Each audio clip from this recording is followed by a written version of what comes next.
Hey everybody, this is Brad from Johnson Small Engines, better known as the One-Hand Mechanic. If I can do it, you can too. Today we're working on a Honda EM6500SX. This is a generator, and I'm going to show you how to install a new carburetor and also install a battery. So let's look at the tools we need today. I'm going to use a drill with a Phillips head on it, a Phillips head screwdriver, slot head screwdriver, the clip tool, a small slot head screwdriver, pair of pliers, 1/4-inch extension, you may or may not need it, 1/4-inch ratchet, 1/4-inch 8mm deep, 1/4-inch 10mm deep, and actually you probably want to go with a shallow also when you get to the carburetor. And then I use a 10mm swivel that really helps me inside the carburetor. We have the OEM YTS14S battery and also OEM carburetor for this machine. This carburetor is for the EM6500SX. Definitely have to look that up individually from your serial number break on the generator to make sure you get the right one. And then a DC voltmeter, and I always use my electric ratchet. So let's get started. We have to get the battery, which is under here, out. This is, when I picked it up, the key was on. Now, I'm not 100% sure by leaving the key on, you can kill the battery, because there is stuff on the carburetor you're gonna see that if you do leave the key on, it may actually activate part of the carb choke. We'll have to get to that, but it was on. The battery is very dead, doesn't work. I did try to jump it, and it does actually crank, and I did get to the point where I knew that it needed to be replaced, the carburetor and the battery. So this is about replacing the battery and the carburetor. You want to go underneath the box right here. It's a 1/2 turn on that, and it comes right out. This is a YTS14S. This is a good battery. This is a 230 cold cranking amp battery. And you have to be careful with the positive, even though it's dead. You don't want to be touching metal around here as far as groundedness to ground. If you take the positive to ground, you can actually throw an arc, especially with the brand new one. Now that is a 10mm socket. We're just gonna undo the positive first.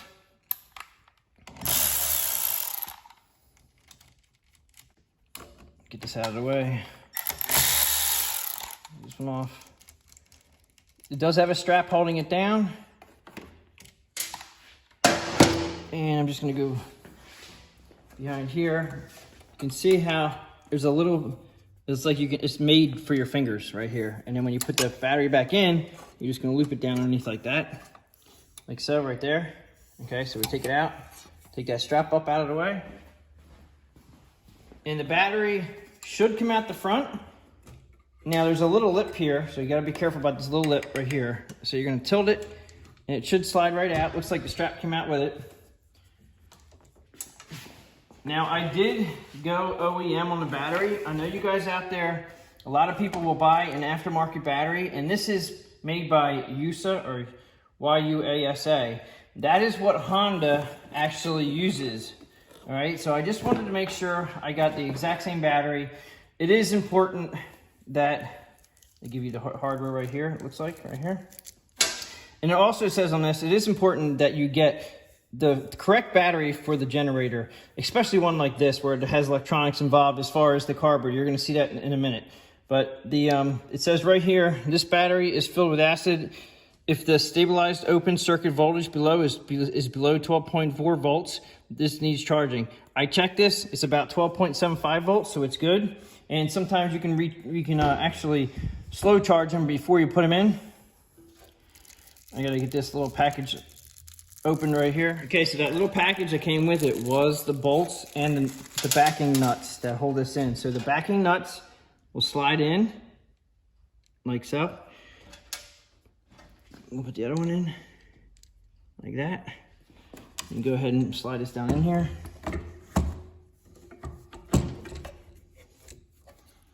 And I'm gonna go ahead and do the positive first and then use your ratchet.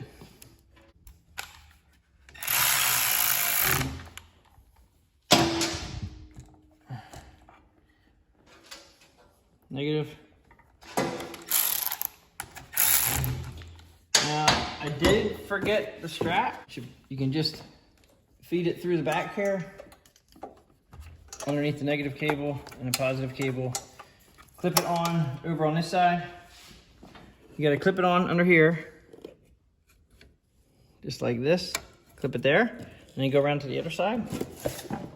Pull it down, And your battery is in. You go ahead and put the cover back on. It's just a half a turn with this. Half turn and it locks itself in. There it is. Okay, now we should crank. All right, so the battery's up and cranking. Now we need to take the carburetor off. Okay, so this is the front of the machine where you pull it over. You can pull it by hand or you can use it for battery. This is the fuel shut off here, and we're gonna turn it to off. Okay, so it does say off right there. So I'm gonna turn it off so you know it's off. And then we have to, I'm gonna put this light on here because I'm gonna show you something in the back with the electronics. But you gotta take the air cleaner off. Just 2 clips, it pulls right out. If your air cleaner is in good condition, you can reuse it, which this one is. Now we have to get off, I'm gonna turn this off for now. We have to get off all these are 8mm socket, take these off, and there's 6 of them.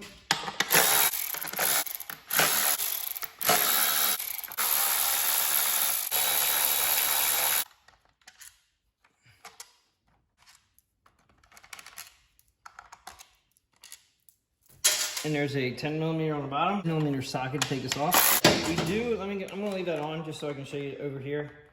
We have one, well, this is it's the evap hose that we need to get off here. It's recirculating, and you can unpinch these. A lot of times they'll just slide off just like that.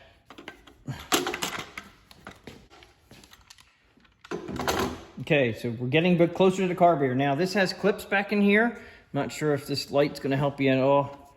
Turn this light on here. So right here, you have this is another evap that goes to the tank, the fuel tank, and there's a grommet here. So I'm just you can use a pair of pliers or whatever you have to take this out of the grommet. Take the grommet out of the air cleaner cover is what I was trying to say. And the top one here, same thing with the fuel line. They have to come off. Then we have 2 10mm. I have a 10mm swivel that works perfectly for that, but a wrench will work. The swivel works just as well. And you guys out there, like I said, a normal wrench will take it off, or a 1/4" ratchet with a shallow 10mm will also take them off.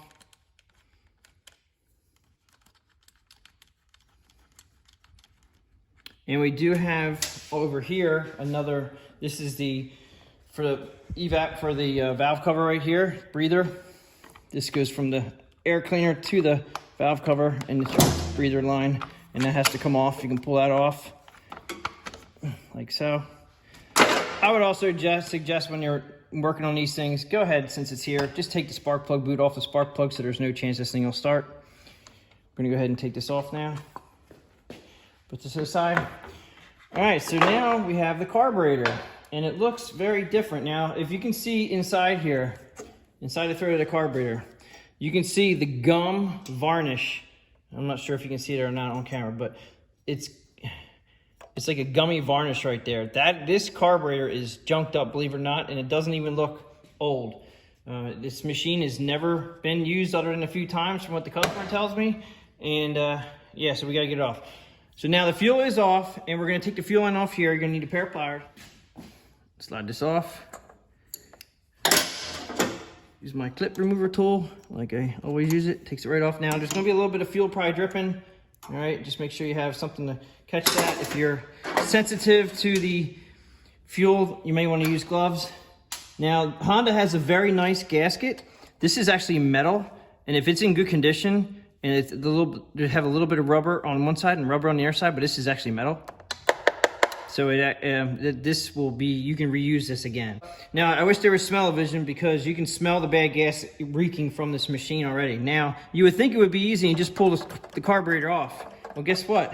We have electronics connected to the carburetor. And the reason why this flashlight is here is hopefully you guys can see in here, this plug.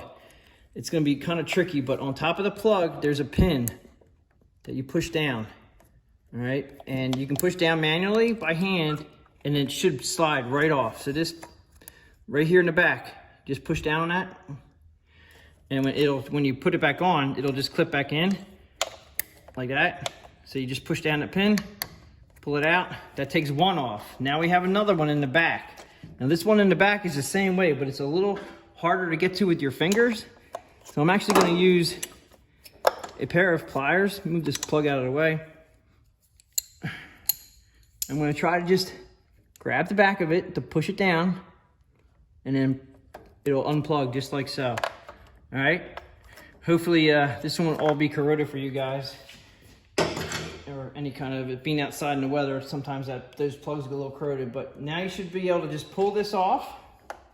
There is no governor. It's all electronic, and I'm not really fond of all the electronics. It's electronic to mechanical, and now we're going to just replace it. I'm not even going to try to rebuild it. Honda went to this, and a lot of this is also the idle down circuit. This actually idles down when the power is not being used. But we're not going to get that. This is about replacing it. So let's go over to the bench and get the new one out. All right, so we have a genuine Honda carburetor. And this one actually is missing the lid. It looks like we have to do a little swapping out from the cover. So this is the inside of the carburetor on the Honda generator, and it's pretty much all mechanical and electric. So it's electric, mechanical, and what it's doing is for the idle control circuit, and also it does have, it looks like the choke is also, you can do it manually, but it's controlled electronically, and that's probably with heat too. All right, so let's go ahead and take this top off. It's going to be a Phillips head screwdriver.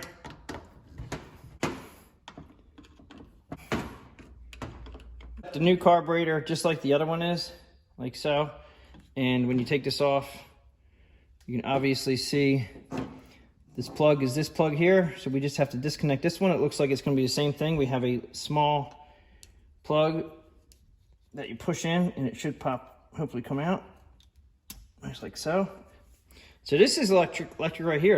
It's almost like an electric module. This is a circuit board in here. I'm pretty much sure there's a circuit board inside there. So we need this for the other one. Saves us a little bit of money. This carburetor ran about $120 some, I think. Depends on where you get them. I just go directly to Honda. Now it also has a gasket. It looks like the new carburetor did not come with the gasket, so we have to take this gasket off. And it does have a little teeny, it's got a nubby right here that goes into the carburetor nubby over here. And it looks like it should just line up. And that is going to be very important to get that on there straight for water purposes. If you're running it out in the rain or something, this definitely has to be correctly installed. Make sure you have a little nubby right here on the inside. Make sure that your clip retainer goes on that little nubby. It'll be a little easier for you guys out there to do this than me, but I will get it. Show you. All right, so it's clicked in right here. The gasket is looking good. I'm just going to go ahead and make sure the wire goes behind this motor right here. This wire right here has to go behind that motor. So it's pretty important that you get that back in there correctly. And then it should kind of just lay down on itself, just like so. Get one started. I'm just trying to, and let me go around, get them all started. I always suggest get all your screws started before you tighten down everything.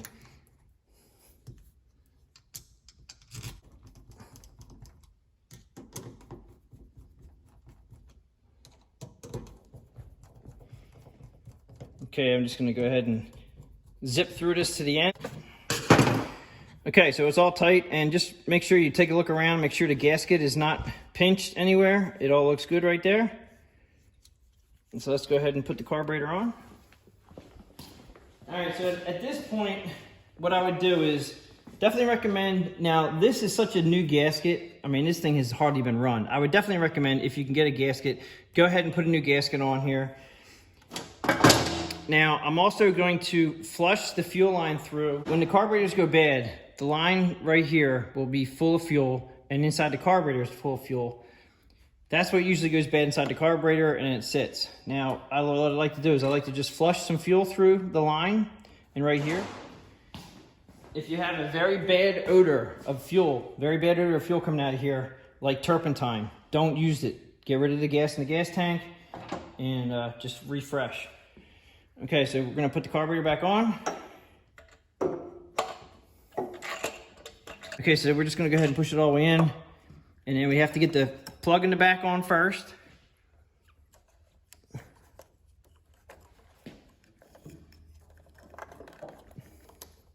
And you'll hear them click in when you get them on. Just like that. And this other one right here. Clipped on, okay. Fuel line goes here.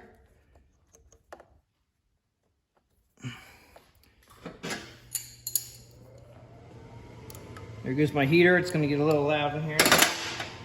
All right, the gasket, this is perfectly fine. This is, like I said, a metal gasket. It goes on here like this. I'm gonna go ahead and put the cover back on. Nuts.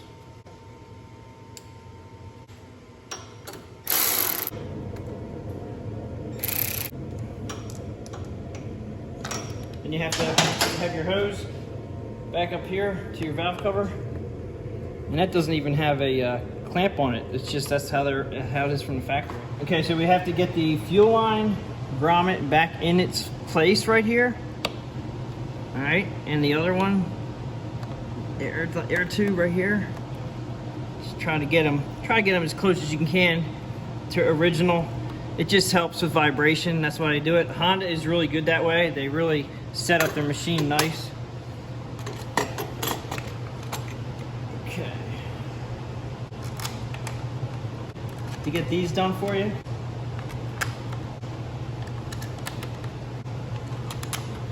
And then we have the one long 10mm here. And like I said, always make sure you screw them all in a little bit before you tighten them up. Gonna go ahead and do these real quick.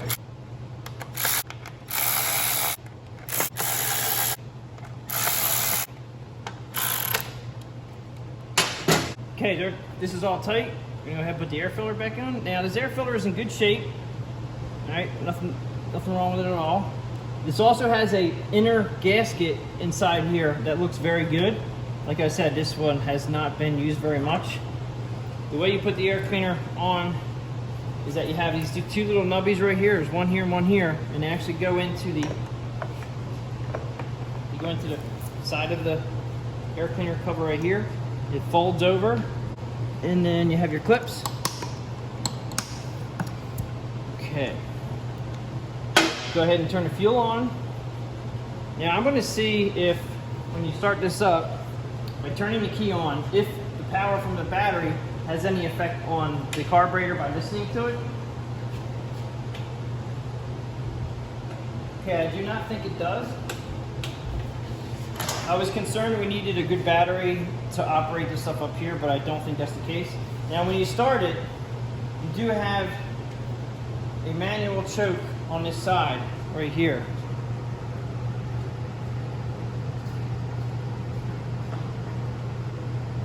Used in cold conditions, make sure you put the choke on, and then you come around to start it.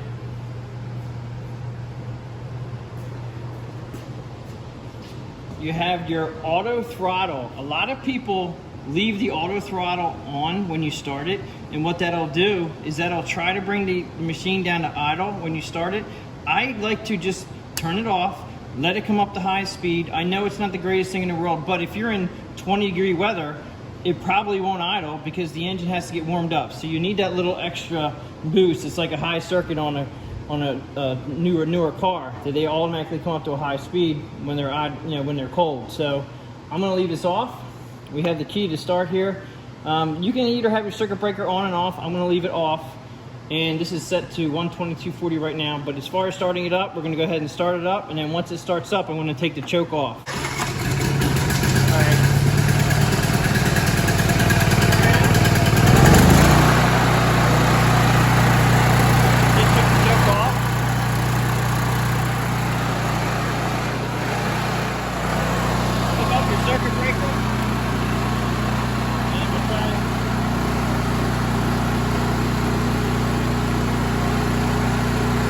can see, it's heating up. I have a heat gun on.